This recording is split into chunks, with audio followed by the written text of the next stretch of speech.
Peter, your new book, The Sweet Spot, argues that Australia is living in a moment of unparalleled prosperity with a living standard and an economy that's the envy of the world. Why did you feel that it was important to make this point?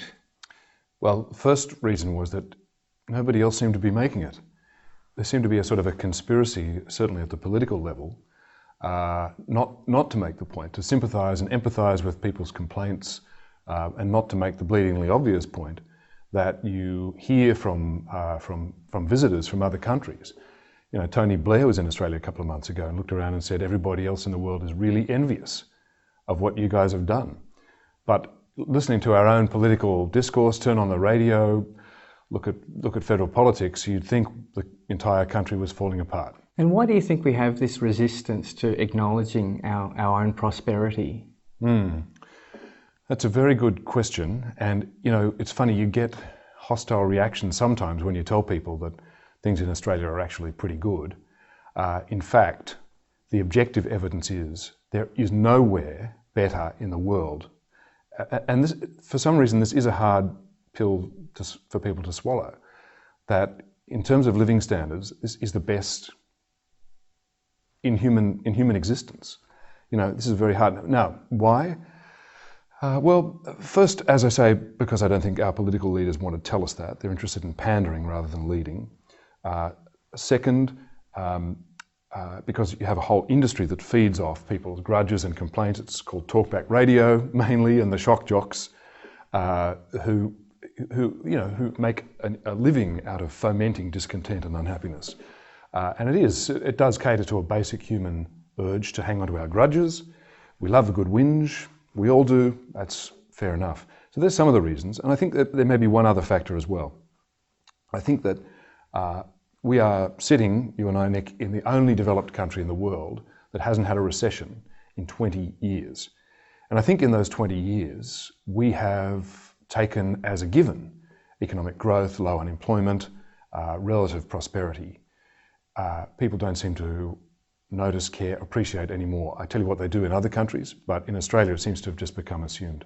There is one common response when you talk about our prosperity. It's that it's all the mining boom. What's your sort of response to that? Is it all about the commodities and mining boom? Yeah, you're right. That's the first response.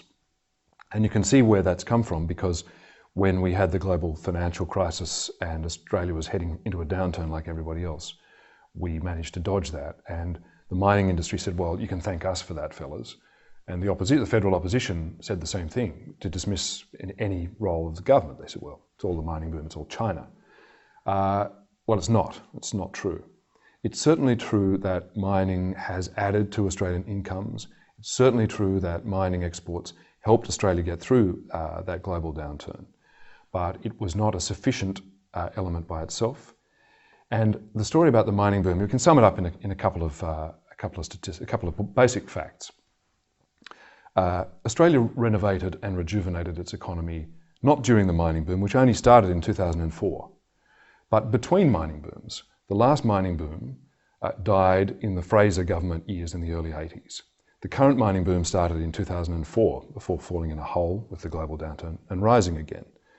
Now, by the time that mining boom kicked in 2004, Hawke and Keating, followed by Howard and Costello, had restructured the Australian economy. Australia had entered into the longest continuous expansion in its history already. The Australian economy had already been lauded by an American Nobel laureate, Paul Krugman, as being the miracle economy of the global financial crisis, talking about the Asian crisis. Australia had already been held up by the OECD as a model economy for others to follow. Lee Kuan Yew had already abandoned his, actually no, I think that was later. I think might have been a little later that Lee Kuan Yew abandoned his dire forecast of Australia becoming the poor white trash of Asia. But all these things were already happening before the mining boom kicked in. Yeah. Even now, this is a statistic that shocks people. How big is the mining sector as a proportion of the Australian economy? Now this is mining plus energy, so it's oil, gas, gold, copper, iron ore, coal, the whole thing together. The Australia Institute conducted a survey where they asked people, how big do you think it is? And the average guess was around a third of the total economy is mining and energy. In reality, last year it was 8.4%. That's 8% of Australian GDP. This year it's about 9%. So it's less than a tenth. And it employs just 1.5% of the Australian workforce. Now, that's the reality. People find it shocking, but that's the truth. So the changes that were instituted in the 80s, 90s, they're often compared to Blair's UK, to Clinton's US, and yet we emerged in the early 2000s with in a much stronger situation in Australia. What was the difference with the Australian system through that time as compared to the UK and the US? Well, the parallel between those three economies was that all three we all joined in the pro-market revolution, sometimes called the Thatcher-Reagan revolution. Well, Hawke and Keating led us along into that. We took part in that, absolutely. A couple of distinctions are that in Australia, Hawke Keating were followed by Howard Costello. We had 20 years of near continuous reform. The business that Hawke and Keating had left unfinished, Howard and Costello continued. That's one difference. The other difference was that by the time the global financial crisis hit, Australia had no debt. The federal government had, as you know, paid off every last dollar of national debt, whereas the UK and US had, even in the good times, kept spending more than they could afford. So they ended up with a giant cumulative debt. Guess what? We now have not just a downturn, we now have a sovereign debt crisis. They're the countries with the sovereign debt. They're not the worst in the world, but they've got big problems. So your thesis is actually that Australia's been better managed than other economies rather than that we just struck it lucky with the mining and commodities boom? That's exactly the essence of the entire point. One point I like to make is that because people have all these sort of theories and ideas about what marks out one country's success from another, and people will tell you all sorts of things. It's mining, for example. It's because we're a former British colony. It's because we're white guys. It's because we speak English. There's all sorts of iterations. Well, to people who think that your economic destiny, your national trajectory, is written in your genetic code, your language, your race, your geography, I have 5 words to say. North Korea and South Korea. Same people, occupying the same peninsula. As you know, until the Korean War and the demilitarized zone was built afterwards. Same families. People have relationships on the other side of the border. They're ethnically identical, linguistically identical, personally identical, same work ethics, all of that. And yet look at the outcomes. One is one of the great thrusting success stories of the 20th century, South Korea, and North Korea is one of the most abject sub-Saharan African poverty experiences of the world. And the difference is not the people, the language, the genes, it's not even the mining base. In fact, the North Koreans, most people don't realize this, but the North Koreans were the lucky ones, so-called, who got all the mining resources. In the Korean Peninsula, the coal and other minerals are all with the North, which has been a dismal failure. So what's the defining element? The defining element is, as you say, good management, good policy, and good political leadership. And the subtitle of your book is How Australia Made Its Own Luck and Could Now Throw It All Away. The note of caution that you introduce, is it due to concerns about political leadership? Yes, it's not so much about the popularity of the leaders, it's about the leadership of the leaders. What I call it is the new populism, and I think that what we saw was both political parties in Australia were traumatised by attempts at major reforms which failed, and what we see now is an abandonment of reform ambition, an abandonment of ambition to fix problems. Australia got lucky in a sense with our political leaders. Now, we may not have appreciated the experience as we were living it, but it's pretty clear that the Hawke and Keating triumvirate, if you like, and the Howard Costello one, were able to wrestle with difficult and unpopular reforms in the national interest, and the country benefited from that. What happened after that, I think, is that when Howard collapsed on work choices and lost power, that traumatized the Liberals. The Liberals now no longer want to talk about what is their fundamental historical purpose, which is labour market reform and industrial relations. On the Labor side, they had a similar experience with Rudd's emissions trading scheme. Labor was deeply traumatised and threw out Rudd even before the Australian voters could get a say on the matter. They were so panicked. So both parties have had these reform failures. Both parties have been traumatised. The response we see is an election, the 2010 election, where the characteristic was not the policy ambitions of the leaders, but how many ambitions they could throw out.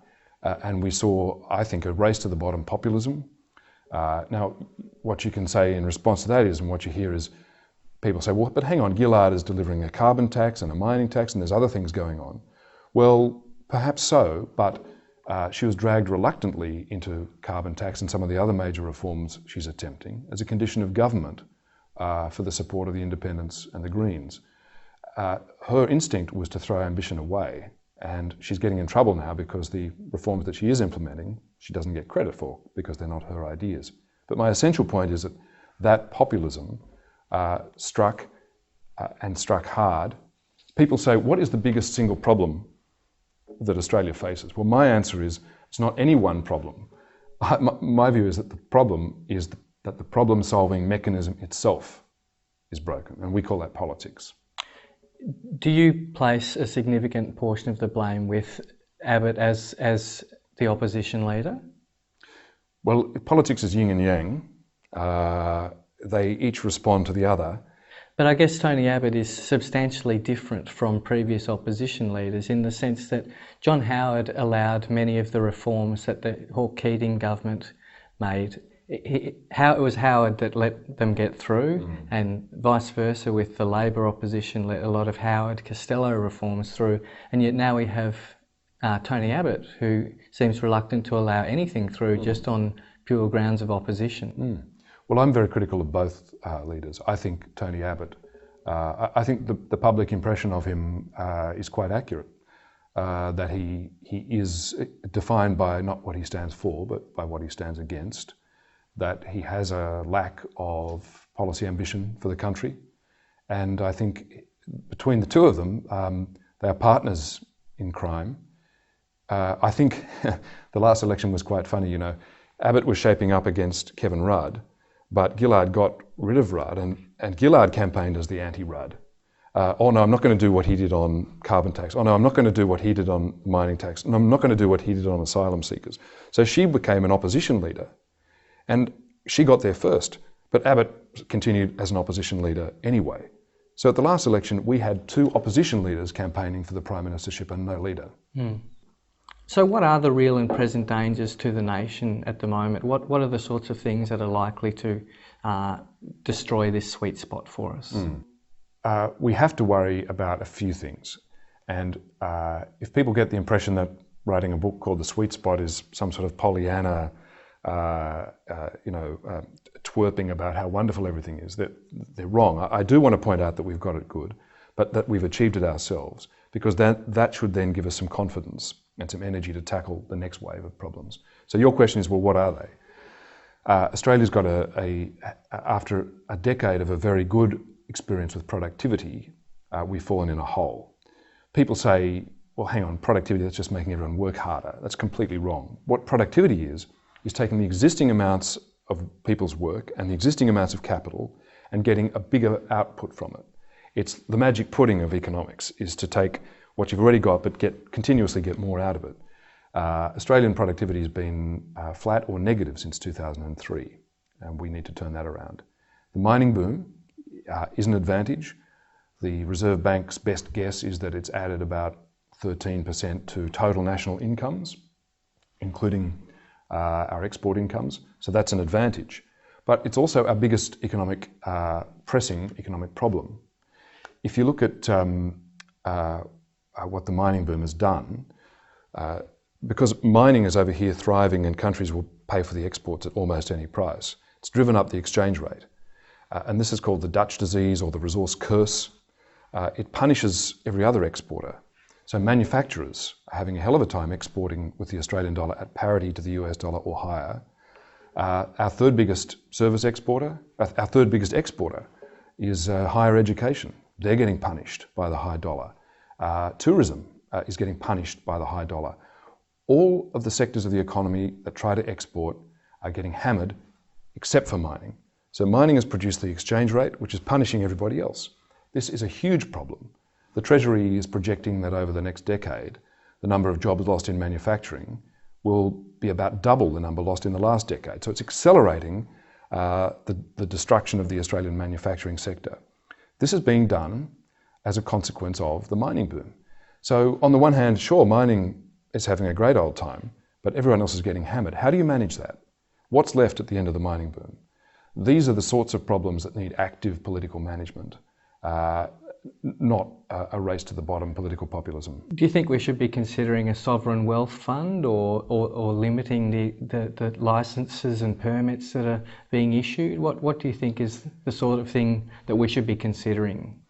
There are two things, I think. One is something useful that Australia is doing. We're not doing enough of it. And the other is the sovereign wealth fund, which we're not doing.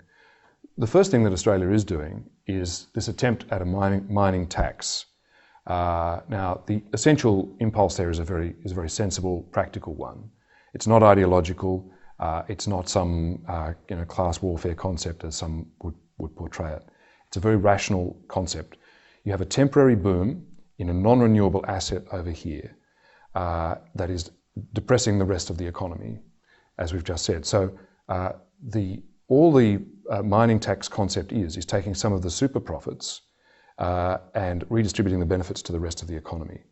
And doing it, may I add, much as the entire offshore oil and gas sector in Australia has been doing for more than 20 years, and very happily, and that sector is booming. So it's in no way a competitive problem for these guys.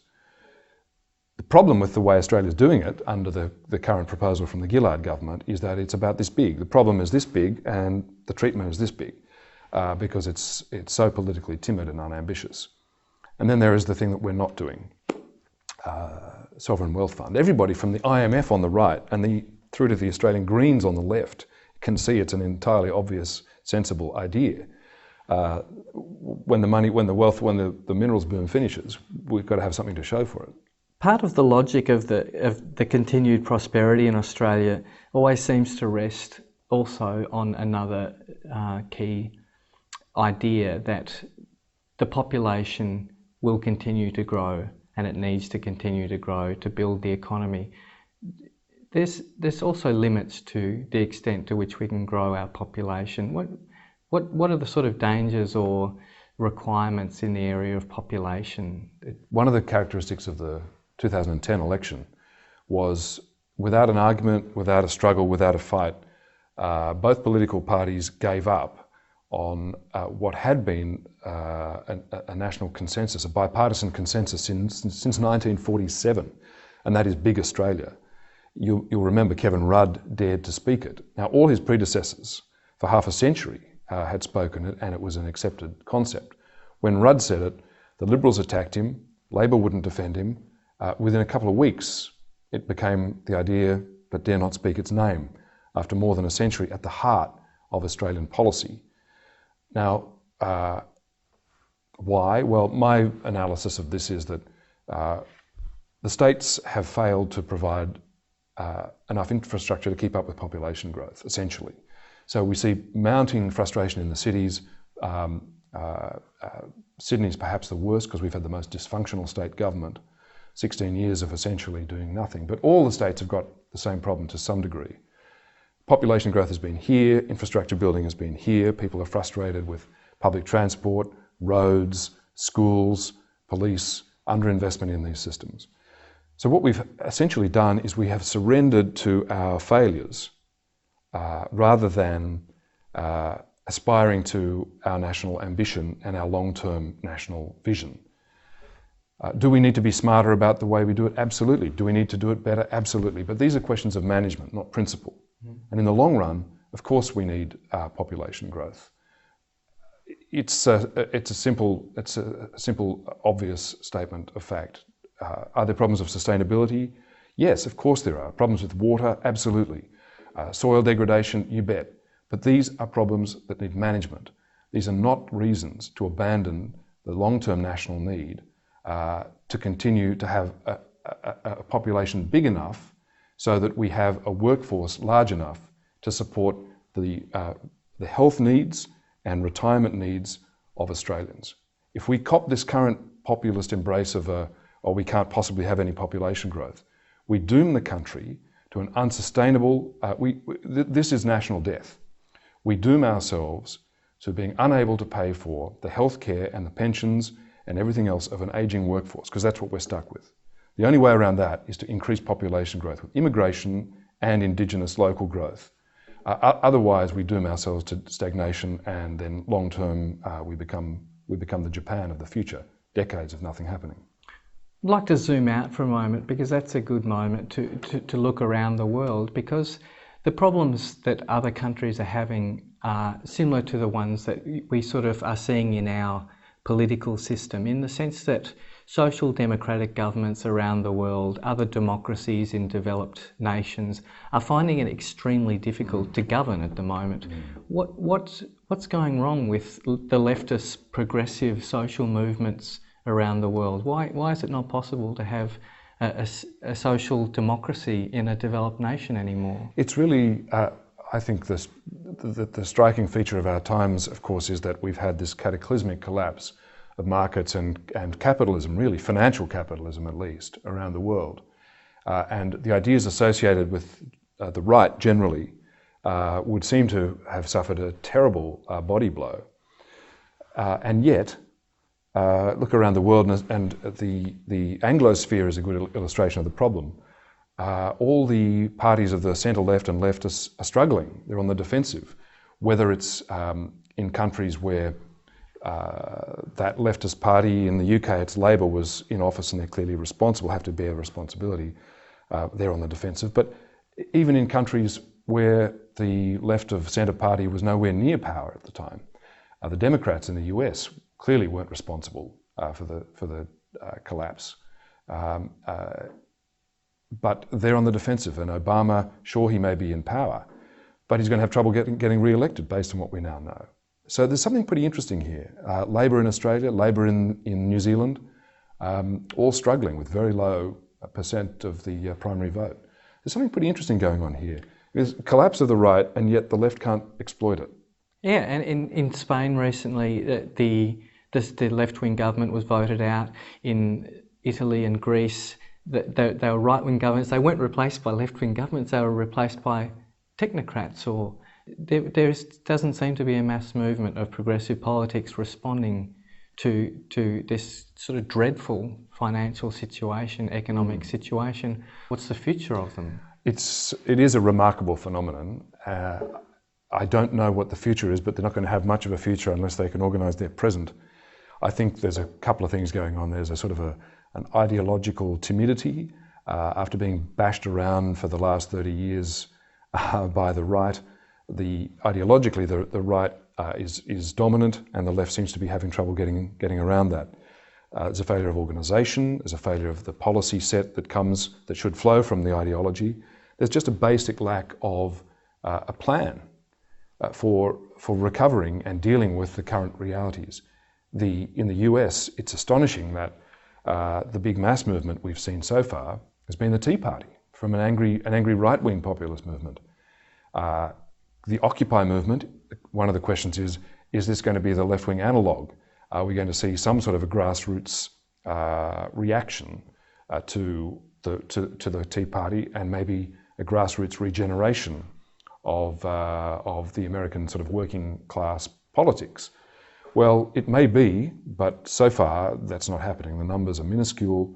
There is no political follow-through or exploitation of that. If they're the shock troops, well, there's no other forces coming along behind to take advantage. So at the moment it's hard to see, but it's a pretty interesting juncture we're at. Certainly is, and it's interesting drawing back to Australia. You noted that the Hawke-Keating and the Howard Costello governments weren't always slaves to the ideology of the left or the right of their parties. They were simply good managers. Perhaps now is the time to pray for good managers. You've got to have good managers, and you've got to have good leaders. people who can explain an argument, carry a case, get re-elected and implement difficult reform. In the book, I talk to both Bob Hawke, the standout leader of our times from the Labor side as a reformer. I also talked to John Howard on the same theme. When the emissions trading scheme failed, Rudd fell over, does this mean, and the Howard's problems with work choices, does this mean an end to ambitious reform in Australia? And they both said, both Hawke and Howard said, no, it doesn't.